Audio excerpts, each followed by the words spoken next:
Kasako Media, tunaangazia maisha, tunaandika kesho. Sare ya mabao 1-1 dhidi ya Brentford inaiacha Arsenal katika mazingira ya presha kubwa kwenye mbio za ubingwa wa Premier League. Katika hatua hii ya msimu, kupoteza alama 2 kuna maanisha kupoteza udhibiti wa pengo walilokuwa wakijivunia baada ya kujikita kileleni mwa msimamo. Sasa wanalazimika kupambana kulinda nafasi yao.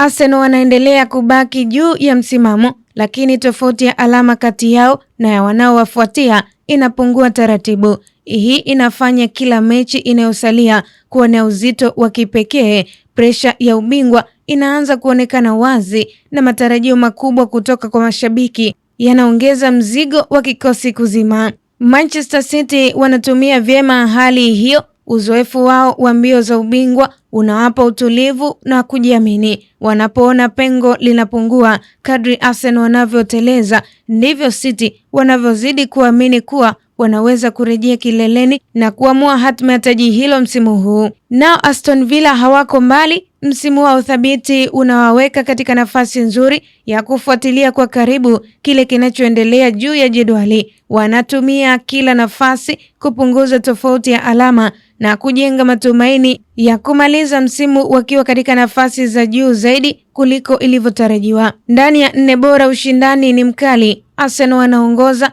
wakifuatiwa kwa ukaribu na Manchester City, huku Aston Villa wakiendelea kushikilia nafasi ya 3. Manchester United nao wanakamilisha orodha ya timu 4 bora wakisaka kujiimarisha zaidi na ikiwezekana kupanda juu zaidi iwapo timu zilizo mbele yao zitapoteza mwelekeo. Kwa ujumla, sare hii inaifanya vita ya ubingwa kuwa wazi zaidi kuliko ilivyokuwa hapo awali. Arsenal bado wana nafasi kubwa, lakini hawana tena uhakika wa makosa. Manchester City na Aston Villa wanaona mwanya, huko Manchester United wakisubiri fursa katika hatua hii ya Premier League. Tofauti ndogo ya alama inaweza kubadilisha historia ya msimu mzima. Kwa taarifa zaidi za kimichezo na burudani, endelea kutufuatilia katika mitandao yetu ya kijamii ambapo Instagram, Facebook na Twitter tunapatikana kama Kasako Media.